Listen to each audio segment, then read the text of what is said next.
Boa tarde, eu vou dar início ao nosso penúltimo roteiro, que fala sobre o filtro ativo passa-faixa, que é formado pelo passa-baixa e o passa-alta. Então, em primeiro, o nosso sumário, como sempre, no qual a gente tem a introdução, que é uma foto do Proteus, da simulação do Proteus, conceito de filtro ativo, conceito de passa-baixa, conceito de passa-alta, para poder relembrar, e, enfim, o conceito de passa-faixa. Em seguida, as suas aplicações na área da engenharia biomédica, os cálculos, a simulação do Proteus, o circuito real e o diagrama de Bode e a nossa conclusão. Bom, aqui na introdução nós temos uma imagem da nossa simulação do passa-faixa no Proteus, no qual é possível identificar que são dois circuitos ligados em cascata, que é o filtro passa-baixa conectado com o filtro passa-alta. Esses dois filtros juntos fazem o papel do passa-faixa. Um filtro ativo é um tipo de circuito eletrônico usado para atenuar ou amplificar determinadas faixas de frequência de um sinal. Então, isso depende do objetivo que vai ser dado no roteiro ou que a pessoa que está projetando quer.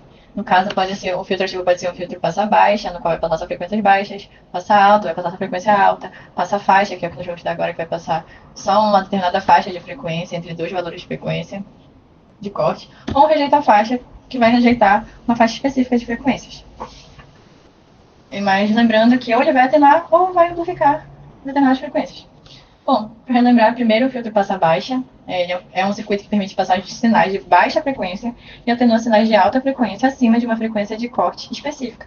Essa frequência de corte específica ela pode ser calculada ou pode ser pré-determinada, mas terá uma frequência de corte. Esse valor de frequência de corte, como é um filtro passa-baixa, valores abaixo desse valor de frequência de corte vão passar e valores acima dessa frequência de corte serão atenuados até chegar bem próximo de zero. Tem assim um erro de mais ou menos 10%.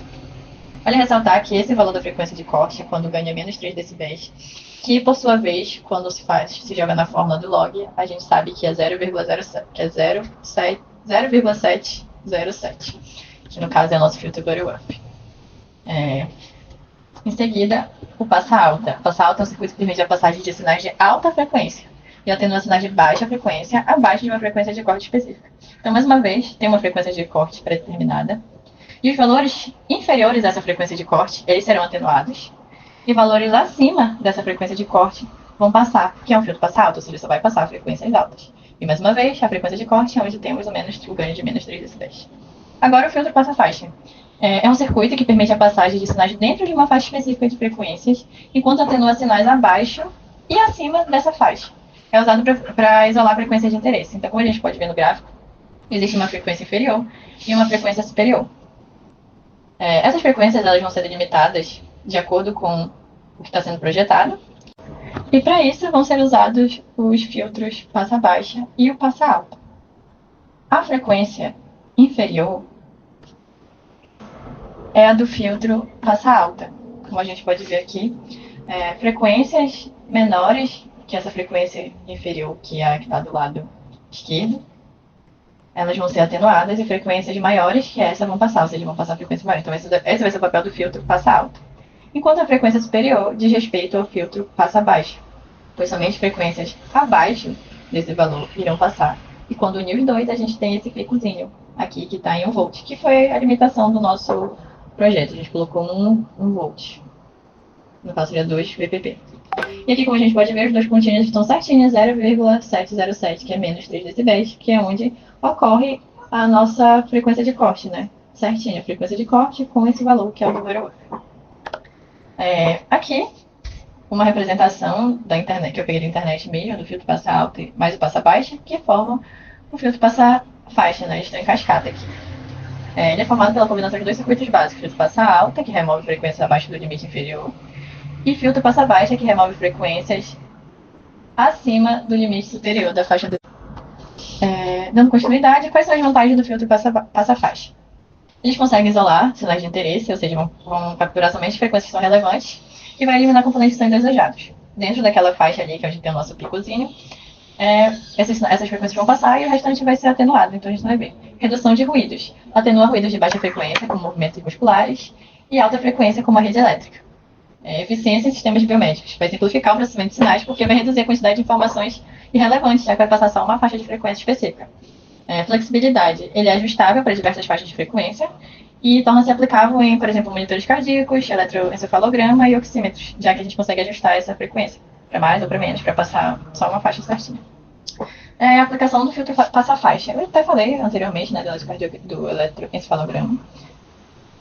Mas aqui, o filtro passa-faixa tem diversas aplicações de engenharia biomédica, pois é ideal para isolar sinais fisiológicos que estão em faixas de frequências específicas. Ou seja, no eletrocardiograma, ele vai isolar frequências entre 0,5 e 150 Hz.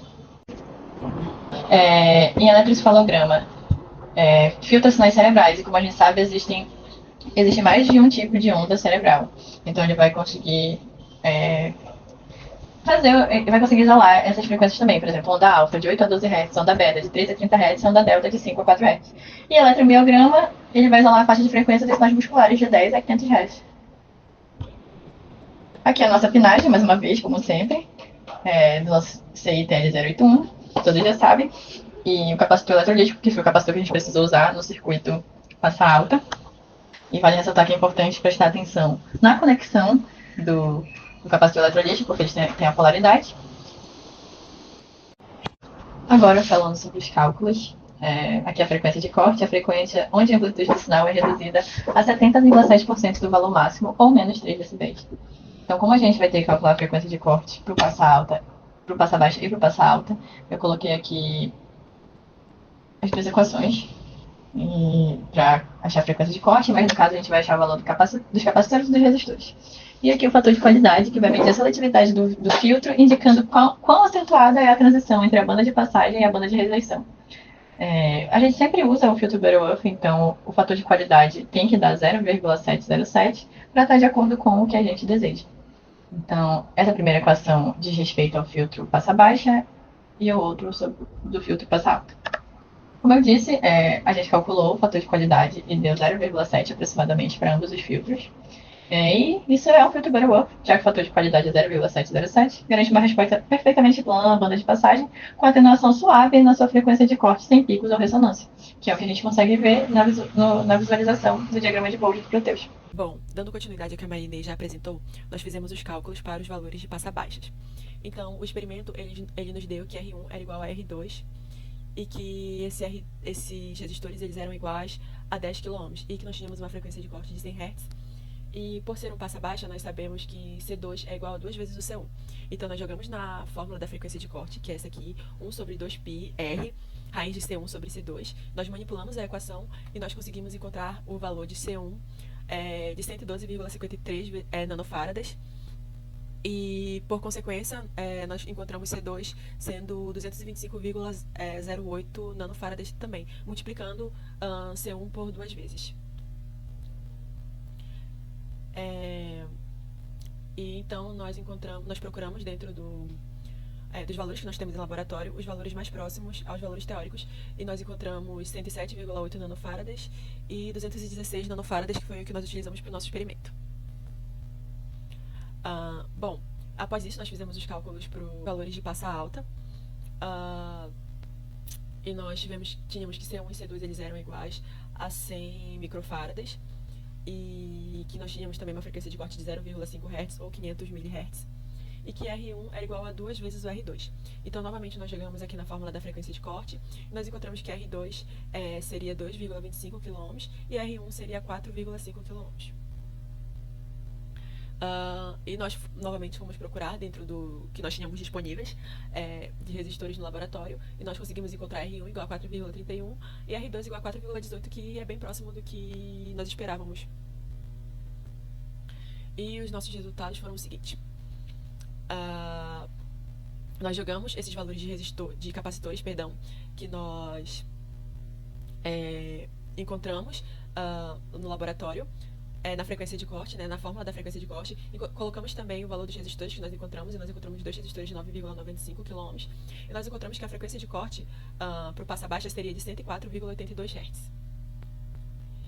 E a mesma coisa nós fizemos para o passa-altas. Então, nós jogamos os valores reais encontrados no laboratório, dentro da fórmula da frequência de corte, nós encontramos uma frequência de corte ali mais ou menos em 522 mHz. Então, bom, Essa foi a nossa montagem no Proteus.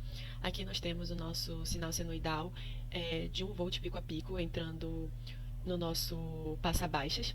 Então aqui nós temos os nossos dois resistores de 9,95. Nós temos o nosso C2 de 216 nanofarads, perdão. Temos aqui a realimentação na porta inversora. Temos aqui o nosso C1 no terra de 107,8 nanofarads.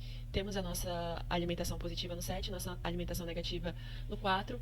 E da saída do nosso sinal, ele vai para a entrada do passa alta. Então aqui nós temos os nossos capacitores de 99,7 microfarads.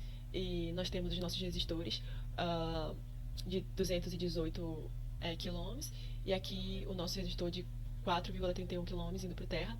Novamente nós temos uma realimentação aqui na nossa entrada inversora, na porta 4 a alimentação negativa e na porta 7 a positiva. E aqui na porta 6 nós temos o nosso sinal de saída, que foi onde a gente colocou a nossa ponta de prova para conseguir ver o nosso sinal de saída. Bom, nós dividimos o nosso circuito, aqui está o nosso circuito real, né? Nós dividimos ele em duas partes para poder ficar melhor a visualização. Então, bom, aqui nós temos os nossos resistores de 9,95K, resistores de 10K, né, mas no valor real deu 9,95. Aqui nesse jacarezinho nós temos o nosso sinal senoidal sendo injetado aqui nesses resistores. Esse capacitor maior é o nosso capacitor de 218 nanofarads. Aqui nós temos o nosso capacitor de 107 nanofarads.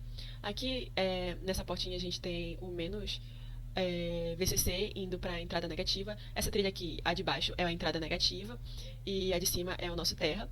Aqui nessa trilha de cima nós temos a nossa entrada positiva, que está vindo aqui para a nossa portinha 7. A gente tem a nossa porta 3, a nossa porta 2, na verdade, perdão, indo para a saída. E nós temos aqui um jumper indo do nosso resistor para a porta não inversora. Então, bom, aqui nós temos o nosso passa alta.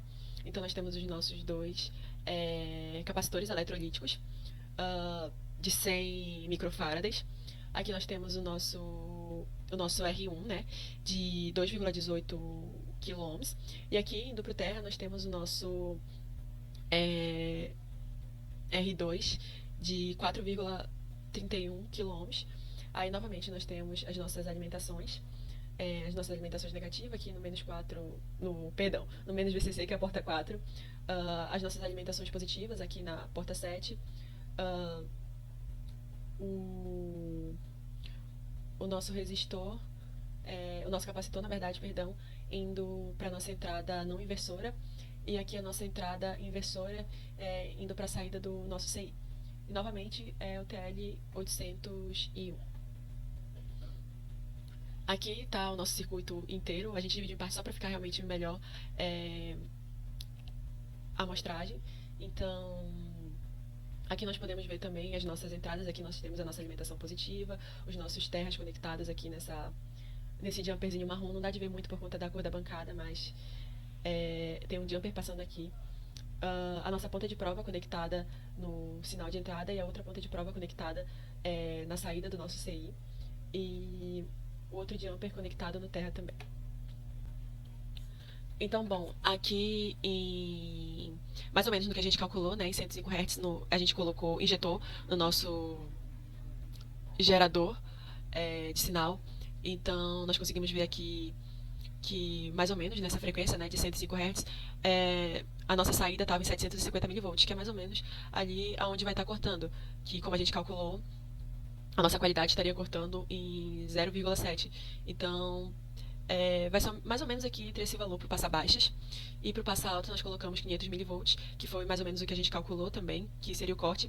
E novamente aqui a gente tem 780 mV, que é o corte para o passa altas. Então, nesse intervalo de 500 mHz até 105 mHz é onde a gente vai ter a nossa banda de passagem.